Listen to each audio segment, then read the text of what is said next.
papalayas si BBM sa pwesto. Kasi wala tayong nakikita pagbabago o pagtutuloy ng pagbabago na nasimulan ni dating Pangulong Rodrigo Duterte. Tama! Wala ang rason kung bakit natin siya binoto. Pero ma'am, kahit man papalayas natin ang adik na presidente natin, hindi natin mapapabalik si dating Pangulong Rodrigo Duterte. So, dalawang bagay po yun, ma'am. Kailangan natin mapadismiss ang kaso ni Pangulong Duterte at mapabalik siya sa Pilipinas. At iba po yung bagay na meron tayong galit at meron tayong kagustuhan na palayasin o patalsikin ang ating presidente ngayon. Kaya po nauna ang aking sinasabi kanina about sa ICC at sa kaso ni President Duterte dahil gusto ko marinig ng ICC mula sa atin kung ano yung ginagawa nila sa kababayan natin. Kinuha nila,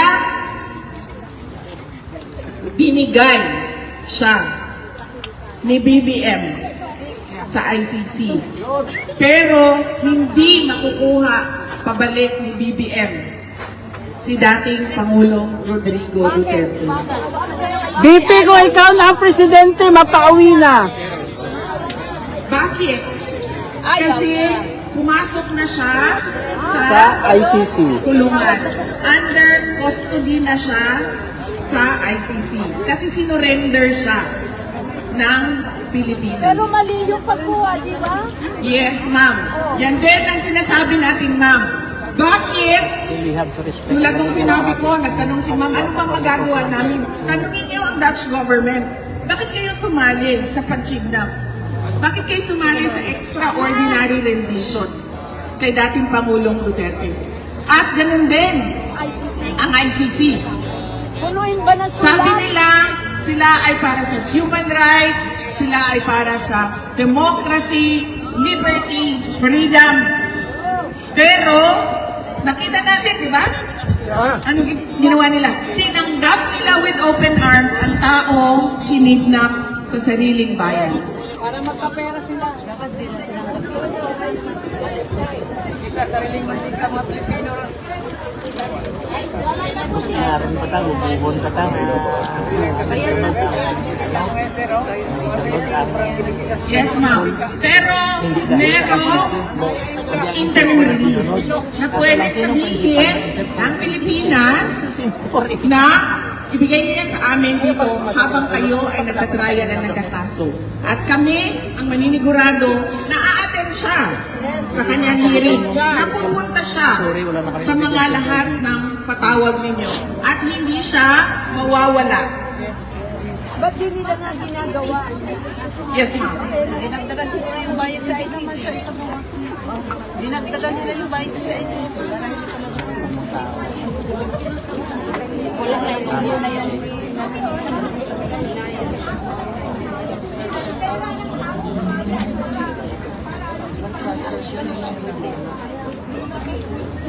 Dopo, sawi po sa inyo lahat.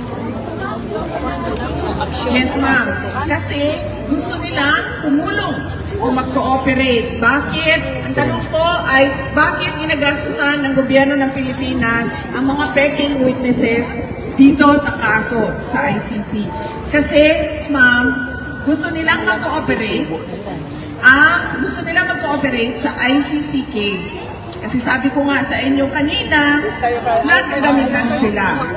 In collusion. Kayo ICC, wala na kayong kaso, bibigyan namin kayo ng kaso.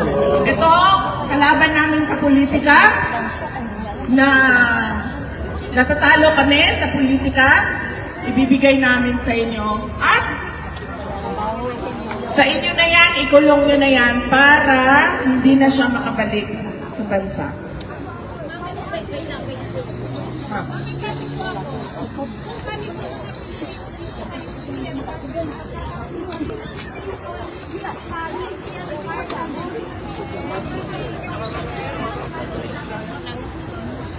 Yan ang hindi ko. Ang tanong dito ay kung Hindi ang rin. mga Pilipino daw na nasa Europe ay magpetisyon sa European Parliament. Magkakaroon ba ito ng impact sa kaso ni dating Pangulong Rodrigo Duterte? Hindi ko po masagot yan, ma'am. Pero wala pong mawawala sa atin kung gagawin natin yan. Sabay-sabay tayong lahat. Kahit hindi mga citizen ng Europe, ng mga Pilipino, sabay-sabay tayong lahat. At iakyat natin sa European Parliament.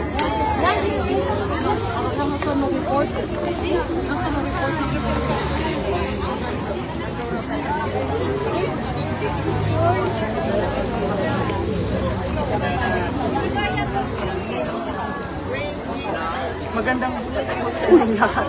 Hindi ko pala sa spilling blanket shoutout po sa mga na-SDS natin. Magandang buwan sa inyong lahat. Nakikita niyo na mayroon pong interaction mula sa mga ating mga kababayan. European leaders po sa Gagawin natin yan, ma'am. Mayroon naman kasama dito na nag-iisa kung ano yung mga suggestions ninyo ang gagawin natin yan. Yes, sir. Kakamawit yan. Last time yung natin Wala akong dalang ano eh. dito lang po ay Nakukuha na ko siya dito sa isa. Yung pang-upload. Sabi na actually hindi naman sa leader si BBM. Pero sa akin lang, ma'am, Awat na, init na. at ito, opinion ko lang, dahil marami talaga ang nagsasabi na weak leader siya. Hindi siya weak leader, ma'am. Nagkukunwari lang siya mabait. Yes, yes. Nagkukunwari siya ng mabait. Gusto niya ipakita sa lahat ng mga tao na mabait ako.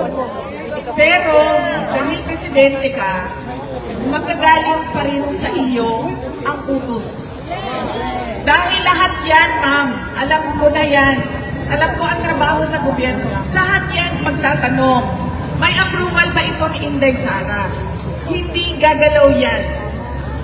Kung walang approval yan ng ulo. Kaya, hindi siya weak leader para sa akin. Ang basa ko sa kanya, gusto niya ipakita na mabait siya na Marcos. Hindi siya tulad noong kanyang tatay. Hindi siya yung Marcos na diktador. Ang kanya ay low-key ang kanyang gustong i-project sa ating lahat. Kung nakikita nyo, lagi niya sinasabi, wala naman akong problema kay Inday Sara. Pwede naman naming pag-usapan yan. Pero, noong nag-uusap pa kami, ano ba ang ano niya? Ano ba yung sinabi niya sa akin? Wala. Nagtanong siya sa akin, ano ba ang mga project? Sinabi ko sa kanya, may nangyari ba? Wala. Tapos na itong administrasyon na ito. Midterm na sila. 3 taon na ang lumipas, pero wala pa rin tayong nakita. Kulang na ang 3 taon para sila ay gumawa ng big ticket projects o malalaking development projects para sa ikauunlad ng bansa. Dahil gaano ba katagal gumawa ng project? 9 years. 6 years lang ang termino ng presidente. Kaya kinakailangan ang continuity. Dahil kailangan mo isunod, ituloy yung ginawa noong nauna o nakaraang presidente. At yun ang sinabi na sa atin lahat. Yes. Sabi niya, continuity at unity. Budol! Pero dahil low-key, kunwaring mabait ako na tao, ganon ang kanyang pinapakita sa atin lahat.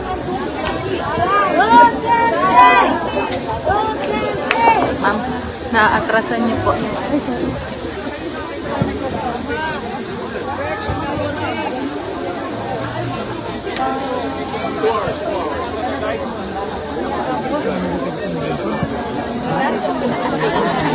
Talaga si Ma'am. Presidente talaga yung sa tao.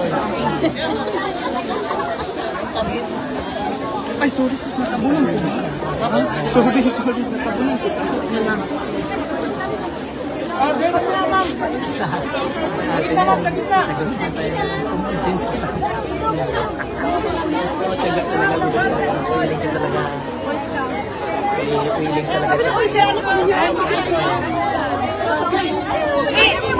Mag-send ka po na. Halika dito.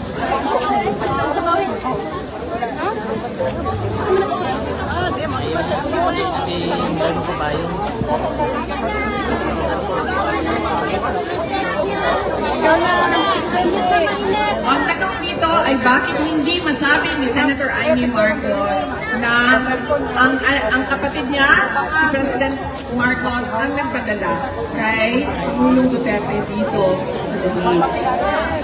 Hindi ko po masagot yan, ma'am, dahil hindi ko po alam kung anong iniisip niya at ano ang paninindigan niya sa pamilya at para sa kapatid niya. Dahil hindi namin pinag-uusapan ang kapatid niya dahil alam niya galit ako.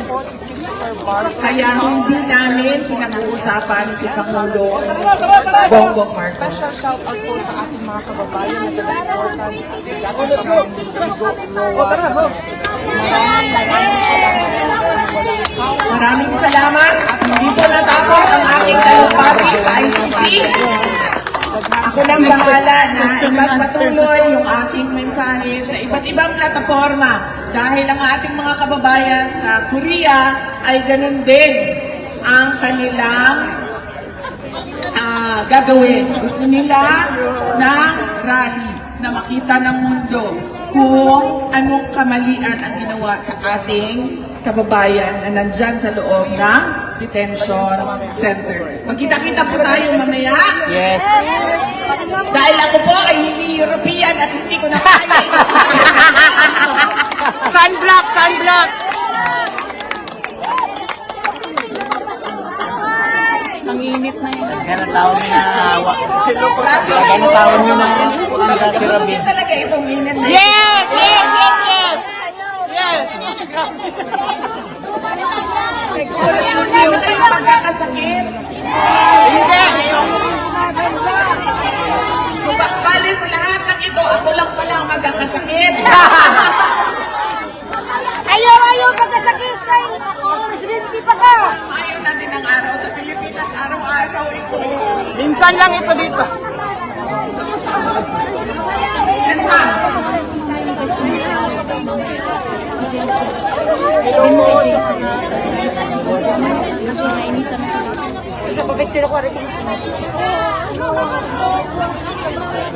May tayo para may silaw. Wala na kayo stock na sila.